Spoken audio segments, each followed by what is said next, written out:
Bismillahirrahmanirrahim. Assalamualaikum warahmatullahi wabarakatuh.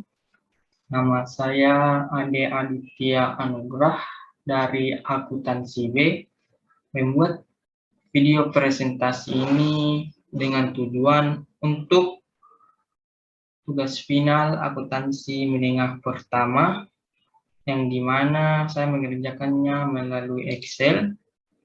Dan yang soal pertama yaitu kita disuruh untuk membuat laporan rekonsiliasi bank, yang dimana laporan rekonsiliasi bank merupakan laporan untuk pencocokan antara saldo yang ada di bank dengan saldo kas perusahaan, yang dimana dalam PT Buana ini laporan rekonsiliasi banknya yang pertama, dalam saldo laporan bank, kita mencatatnya sebesar Rp5.388.480 karena ini merupakan nilai sisa bank dari perusahaan, yang dimana kita menambahkan setoran dalam perjalanan karena setorannya itu baru menuju ke bank, serta kesalahan pencatatan pada transaksi kedua, yang dimana dalam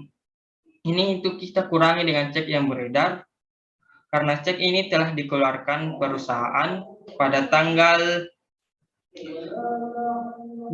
akhir Januari, tapi ini belum dibayarkan oleh bank, sehingga kita harus mencatatnya.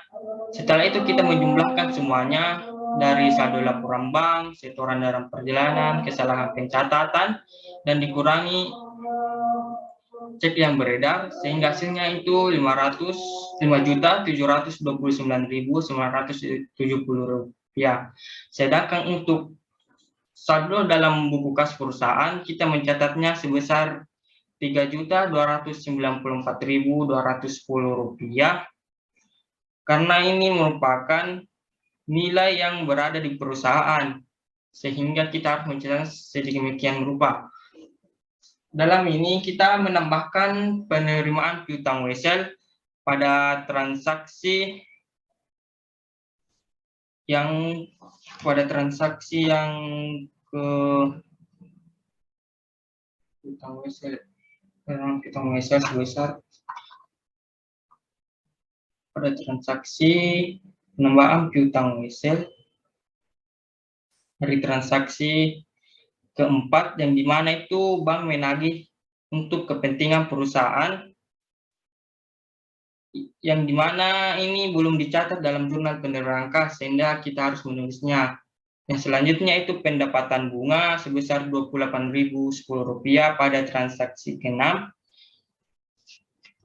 Lalu pada transaksi ke-6 ada kesalahan pencatatan, yang dimana hasil ini Rp360.000 kita dapatkan dari pengeluaran kas Rp510.000 dikurangi Rp150.000, sehingga hasilnya Rp360.000. Lalu kita jumlahkan, yang dimana hasilnya yaitu Rp5.796.220.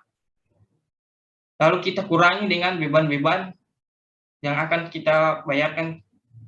Yang pertama yaitu beban pelayanan bank untuk bulan itu, atau bisa juga beban administrasi bank sebesar Rp14.250, dan cek kosong yang diterima dari pelanggan sebesar Rp52.000. Lalu selanjutnya kita kurangkan yang di atas ini dengan ini, sehingga hasilnya adalah ini, yang dimana seimbang dengan laporan untuk bank. Sedangkan untuk jurnal penyesuaiannya, yang pertama itu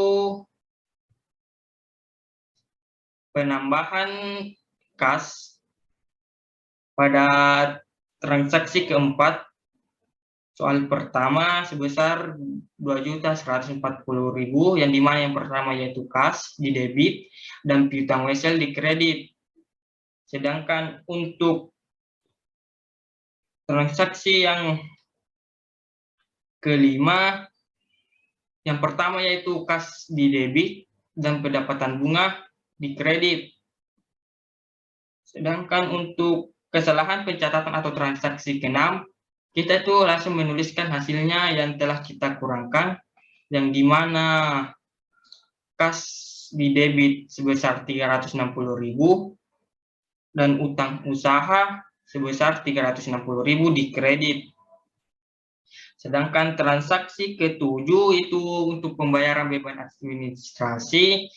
Yang pertama kita itu tulis beban administrasi pada debit sebesar 14.250 dan di kas di kredit sebesar 14.250.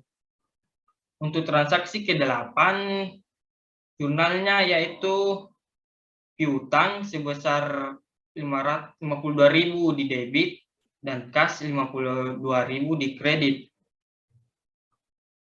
Selanjutnya untuk nomor 2, kantong sentral. Untuk nomor 2, kita disuruh membuat skedul amortisasi untuk piutang wesel dari sudut pandang Phantom Centauri mulai dari tanggal 1 Januari. Yang pertama kita tuh mencari nilai yang Phantom Centauri berikan kepada John Copywriter itu sebesar 900.000, yang di mana terdapat bunga pasar sebesar 9% dan bunga nominal sebesar 7%. Yang di mana periode yang diberikannya yaitu sebesar 5 tahun. Dan untuk faktor diskontonya itu kita dapat 0,650 dari 9%. Itu selama 5 tahun. Dari tabel present value interest factor yang telah dibagikan di grup pada pembelajaran kemarin. Sama juga dengan yang ini, sebesar 9% dari 5 tahun. Sehingga untuk perhitungan present value nominalnya, ini kita dapatkan dari pengalihan nilai nominal dan pengalihan faktor diskonto yang pertama. Sehingga hasilnya adalah 580. Sedangkan untuk bunganya kita mengalihkannya dari yang ini, dari yang 7%. Sedangkan untuk PF bunganya kita kalikan dari yang faktor diskonto ini yang sebesar 9% ini selama 5 tahun bebannya dikalikan dengan 63.000. Yang dimana kita mendapatkan nilai ini 63.000 itu dari pengalihan antara nilai nominal dengan bunga nominal yang telah diperoleh, dan hasilnya adalah 63.000. Selanjutnya setelah kita mendapatkan nilai nominal, present value nominal dan bunga, kita jumlahkan sehingga kita akan mendapatkan nilai bawaan wesel. Selanjutnya kita akan menghitung tabelnya, tabel schedule. Yang pertama pada tanggal 1 Januari itu kita mendapatkan total nilai bawaan wesel sebesar 830.070 rupiah. Yang dimana kas yang kita terima setiap awal Januari itu sebesar 63.000. Dan pendapatan bunganya kita dapatkan dari nilai bawaan wesel dikali dengan nilai bunga pasar yang diberikan setiap tahunnya, sehingga kita mendapatkan dari ini 74 ini kita mendapatkan dari 830.70 dikali 9%. Setelah itu kita akan menambahkan berapa yang didapat amortisasi diskonnya ditambahkan dengan nilai bawaan wesel, jadi hasilnya yaitu 841, dan kita kembali mengulang. Untuk mendapatkan pendapatan bunga itu kita mengalihkan antara nilai bawaan wesel tahun selanjutnya dikalikan pendapatan bunga.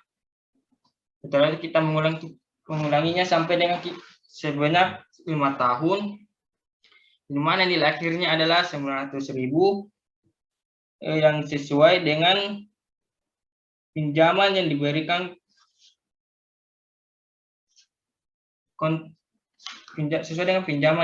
oleh Phantom Century kepada John Corporation.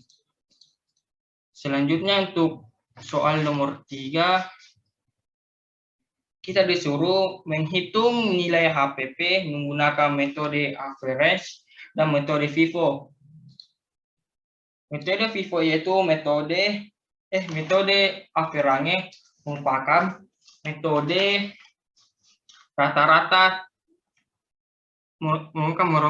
merupakan metode rata-rata tertimbang, yang dimana metode ini yang membagi antara biaya barang yang tersedia untuk dijual dengan jumlah barang yang tersedia atau jumlah unit, sehingga persediaan awal yang kita punya yaitu pada tanggal 4 Januari sebesar 200, sedangkan total pembelian seluruhnya yang terdapat pada tanggal 10 Maret dan tanggal 21 Juli itu sebesar 750, karena yang pada tanggal 10 Maret sebesar 400 dan tanggal 21 Juli sebesar 350. Sedangkan untuk barang yang tersedia untuk dijual ini kita menjumlahkan seluruh persediaan awal dan persediaan yang telah dibeli. Untuk penjualannya sebesar 400, ini didapatkan dari penjualan tanggal 5 April dan penjualan tanggal 5 Oktober. Sehingga persediaan akhirnya adalah 550. Ini kita dapatkan dari total penjualan, dari total barang yang tersedia untuk dijual dikurang dengan penjualan. Selanjutnya ini adalah bentuk tabelnya. Barang yang tersedia untuk dijual itu pada tanggal 4 Januari persediaan awal itu sebesar 200 unit dengan harga per barangnya sebesar 8.000, sehingga total harganya adalah 1.600.000. Sedangkan untuk pembelian pada tanggal 10 Maret itu sebesar 400 dengan harga 10.000 per unit, total harganya 4 juta. Sedangkan ini pada tanggal 21 Juli itu terdapat pembelian barang kembali sebesar 350 unit dengan harga per unitnya adalah 15.000 dan totalnya itu sebesar 5.250.000. Kita jumlahkan seluruh total harga agar nanti kita dapat menghitung berapa harga rata-rata per unit. Kita juga jumlahkan kuantitasnya. Selanjutnya untuk menghitung harga rata-rata per unit, kita membagi berapa total harga dari keseluruhan persediaan barang yang berada di gudang dengan berapa total barang, berapa total harga dengan berapa jumlah barang. Di sini kita membagi 10.850.000 dibagi dengan 950 itu hasil per unitnya sebesar 11.421 rupiah, yang dimana untuk menghitung persediaan akhir kita harus menghitung berapa total persediaan yang berada di gudang, persediaan yang belum terjual dikalikan dengan harga per unitnya, yang dimana hasil yang saya dapatkan di sini yaitu sebesar 6.281.579 rupiah. Untuk perhitungan harga pokok persediaan, kita langsung mengurangkan berapa total harga berapa total harga untuk barang yang tersedia untuk dijual, total keseluruhannya dikurangi dengan persediaan akhir. Di sini saya mendapatkan harga pokok persediaan akhirnya sebesar Rp4.568.421. Untuk selanjutnya, setelah sistem periodic average, selanjutnya itu perpetual FIFO, yang dimana dalam metode perpetual FIFO merupakan metode yang dimana barang yang pertama masuk ke dalam gudang itu dia barang yang pertama akan dijual, tidak sama dengan yang di atasnya. Jadi pada perpetual FIFO yang pertama itu persediaan masuk sebesar 200 unit dengan harga per unitnya 8.000. Kan pada tanggal 10 Maret terjadi pembelian sebesar 400 unit dengan harga 10.000. Sehingga penulisannya pada persediaan itu kita pisahkan karena waktu barang yang masuk itu berbeda. Yang pertama pada tanggal 4 Januari dan yang kedua pada tanggal 10 Januari. Dan selanjutnya pada tanggal 5 April terjadi penjualan sebesar 250 unit. Yang dimana yang pertama kita jual yaitu barang yang pertama masuk yang pada tanggal 4 Januari sebesar 200 unit yang harganya 8.000 per unit. Setelah itu kita menjualnya sebesar 200 unit dengan harga 8.000 dan total harganya itu 1.600.000. Untuk 50 barang selanjutnya kita menjual barang yang pada tanggal 10 Maret. Karena pada metode perpetual FIFO itu barang yang pertama masuk itu juga merupakan barang yang pertama keluar, sehingga untuk 50 barang sisanya yang dijual itu yang kita jual pada tanggal 10 Maret, yang dibeli pada tanggal 10 Maret sebesar 400.000. Kita menjualnya sebesar 50 unit dengan harga 10.000 dengan total harga 500.000. Dan persediaan yang berada di gudang itu tetap 350.000. Kita sudah tidak menuliskannya yang ini lagi, yang pada tanggal persediaan awal, karena itu telah habis dijual pada tanggal 5 April. Selanjutnya pada tanggal 21 Januari terjadi pembelian barang kembali sebesar 350 dengan harga per unitnya itu sebesar 15.000 dengan total harga keseluruhan sebesar Rp5.250.000. Untuk pencatatannya pada persediaan kita juga memisahkannya kembali, yang dimana yang 350 unit ini yang pertama yang kita beli pada tanggal 10 Maret dengan harga 10.000 dengan total harganya 3.500.000. Untuk persediaan yang selanjutnya itu 350.000 dengan total harga per unitnya sebesar 15.000 yang kita beli pada tanggal 21 Juli, yang dimana total keseluruhan harganya sebesar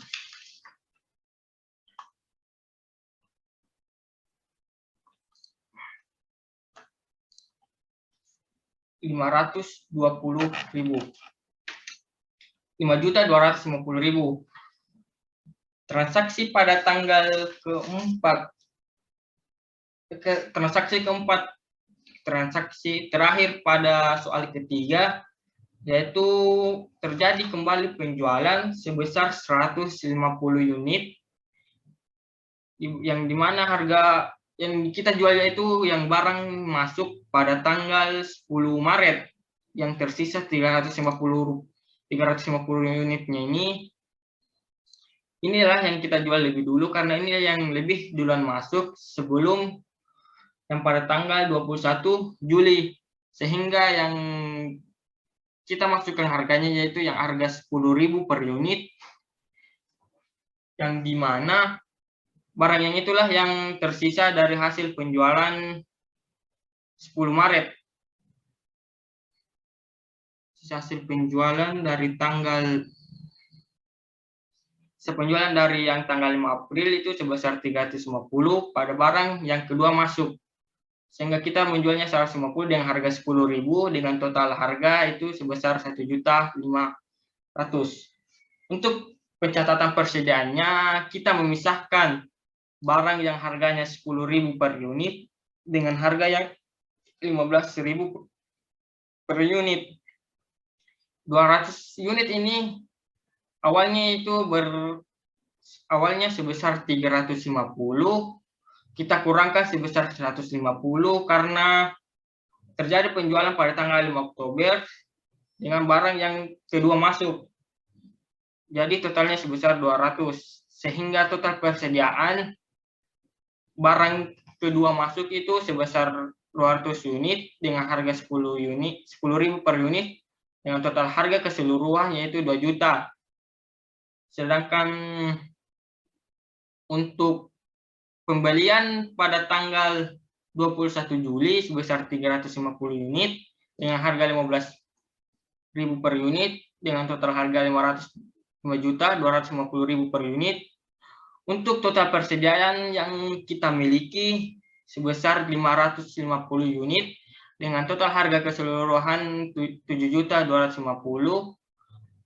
Harga pokok penjualan yang telah didapatkan sebesar 3.600.000 dari hasil penjualan 400 unit. Untuk pembelian kita telah membeli 750 unit barang dengan total harga sebesar 9.250.000. Selanjutnya, untuk soal nomor 4, kita disuruh membuat tabel penyusunan dengan menggunakan metode garis lurus. Dalam menggunakan metode garis lurus, kita harus mencari yang pertama itu tarif depresiasi. Tarif depresiasi itu didapatkan dari 100% dikurang 5 tahun. Yang dimana 5 tahun itu merupakan masa umur manfaat mesin pembajak yang telah dibeli sebesar 5 tahun. Jadi kita membagikan 100% dibagi 5 tahun. Untuk penghitungan beban depresiasi, yang pertama itu kita harus mengurangkan berapa harga perolehan mesin dikurang ini dengan nilai residu, yaitu sebesar 36 juta. Selanjutnya, kita mengalihkan 36 juta dikali 20% untuk menghitung berapa beban depresiasi yang didapatkan. Beban depresiasi yang didapatkan yaitu sebesar 7.200.000 per tahun. Kita disuruh tunjukkan nilai buku mesin pada tahun 2019, sehingga pada tabel pertama kita itu pertama menuliskan nilai buku. Nilai buku ini sama dengan nilai harga awal pembelian barang. Yang dimana untuk nilai buku ini kita mendapatkan dari pengurangan 54 juta dikurang 7.200.000, sehingga hasilnya sebesar 46.800.000. Beban depresiasi ini kita dapatkan dari ini setelah per tahun, jadi ini tetap sama selama dari tahun 2007 sampai dengan 2011 selama 5 tahun.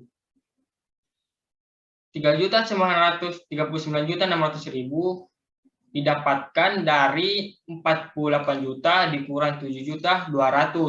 Hasilnya yaitu 3.960.000. Ini masih pada tahun 2008. Selanjutnya pada tahun 2009 nilai bukunya sudah menurun sebesar 32.400.000, yang mana ini didapatkan dari 39 juta dikurang 7.200.000 dan hasilnya ada 32.400.000. Yang dimana pada pertanyaan ini kita disuruh tunjukkan nilai buku mesin di tahun 2019. Pada tahun 2019 nilai bukunya adalah 32.400.000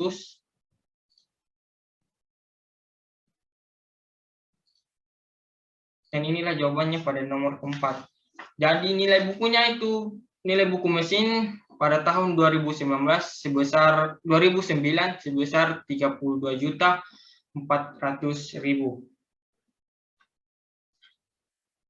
Baiklah, inilah presentasi video untuk final tugas akuntansi keuangan menengah pertama. Mohon maaf atas segala kekurangan dan kesalahan. Wabillahi taufiq wal hidayah. Wassalamualaikum warahmatullahi wabarakatuh.